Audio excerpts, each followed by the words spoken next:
ঘটনার শুরু ২০১০ সালের ১৩ই নভেম্বর। শহীদ মইনুল হক রোডের সেই বাড়ির সামনে দাঁড়িয়ে কাঁদছিলেন খালেদা জিয়া। তার সঙ্গে কেঁদেছে গোটা জাতি।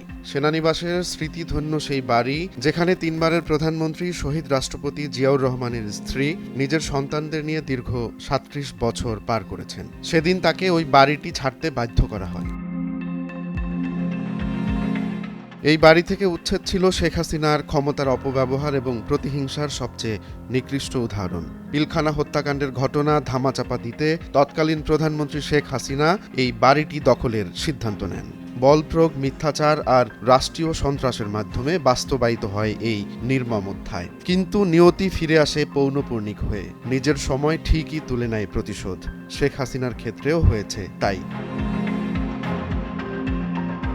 ২০২৪ সালের নভেম্বরে দেশজুড়ে রাজনৈতিক টানাপোড়েন শুরু হয়। ৫ আগস্টের পর থেকে ভারত বাংলাদেশ সম্পর্কেও লক্ষ্য করা গেছে এক অদ্ভুত অস্থিরতা। যেখানে ভারত আগে বাংলাদেশের প্রতি ছিল এক ছায়ার মতো নিরাপত্তা বেষ্টনী, সেখানে এখন ভারতের কূটনৈতিক অবস্থান যেন নতুন কিছু বলছে।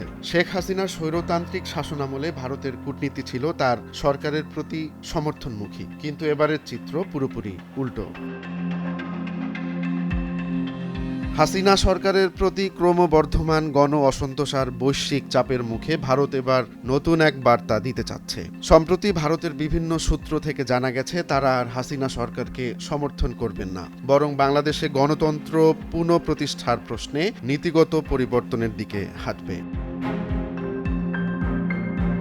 গণ অভ্যুত্থানের মুখে শেখ হাসিনা শুধু গণভবন নয়, দেশও ছাড়তে বাধ্য হন। আর ঠিক সেই সময় রাষ্ট্রীয় মর্যাদায় সেনাকুঞ্জে ফিরেছেন বেগম খালেদা জিয়া।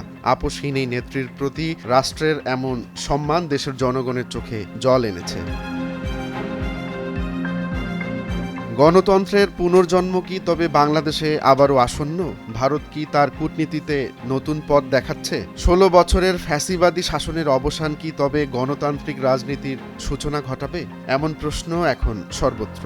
ইতিহাসের পাতায় লেখা থাকে শুধু ক্ষমতার উত্থান আর পতনের গল্প, কিন্তু মানুষের হৃদয়ে জায়গা করে নেয় অন্যায় আর প্রতিশোধের বিরুদ্ধে আপোষহীন লড়াই। খালেদা জিয়ার জীবনের প্রতিটি অধ্যায় যেন এক সংগ্রামের প্রতীক, যেখানে ক্ষমতার অহংকার হার মানে মানবতার কাছে। সময়ের নির্মম চক্রে শেখ হাসিনাও অপমানিত হয়ে বিদায় নিয়েছেন। এই ঘটনা মনে করিয়ে দেয় প্রকৃতি বড়ই নির্মম, সে যে কোনো অন্যায় বেশি দিন সহ্য করে না। রোমান্স তালুকদার, নয়া দিগন্ত।